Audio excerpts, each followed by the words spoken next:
Girl, you single tonight. Heard some shit you ain't like. About that nigga that we're loving, no, you just the other night. You been working all week, I know it's hard on your feet. Let me take some of this stress up off you, come lay with me.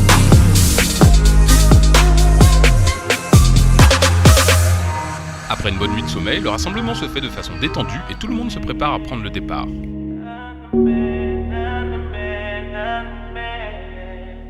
Hey.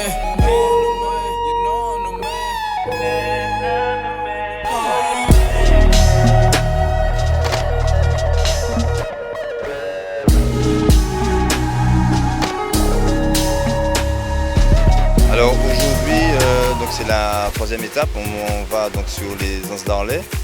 Nous avons eu pas mal de casses hier, hein. Ça fait qu'aujourd'hui on se retrouve avec 2 bateaux en moins, 2 ou 3 bateaux en moins, on repart à 37. Il est prévu donc pour les questions de sécurité justement de faire un regroupement à l'abri de Shellshare avant d'aller directement sur les Anses d'Arlet et puis en fonction de ça, de la météo, on verra repartir sur les Anses d'Arlet.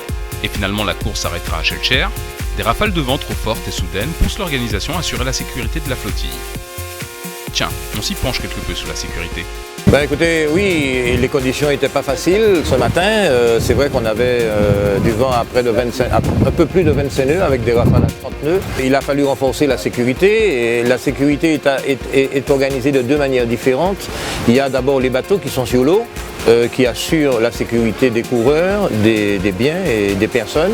Donc quand il y a un problème quelque part, les bateaux de sécurité se répartissent. Il y a un leader qui répartit ces bateaux de sécurité, ils sont 4 ou 5 en tête, au milieu de la course, à la fin. Il y a une deuxième sécurité qui est mise en place, c'est-à-dire que les voiliers sont équipés de balises GPS et nous savons exactement où ils se trouvent. Les systèmes informatiques qui gèrent cette affaire-là peuvent nous dire exactement où se trouve le bateau et s'il a un souci quelque part.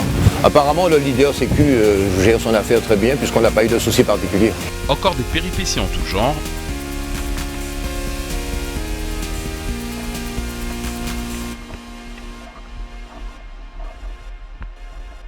Une victoire pour la fratrie Boulogne en F18. Et le team Le Chapelier Constance en F16.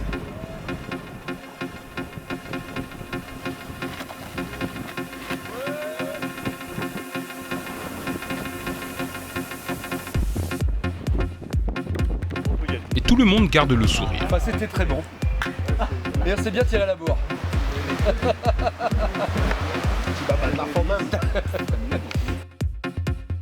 Le départ se fait en convoyage pour rallier les Anses d'Arlet pour une journée détente demain, de quoi laisser apprécier un peu le charme de l'île. On est parti de Paris, il faisait 2 degrés, donc on arrive ici, il fait 30 degrés, il y a du soleil, on est sur une super plage, tous les Martiniquais sont super sympas, on est hyper bien accueillis, donc on est super content d'être là.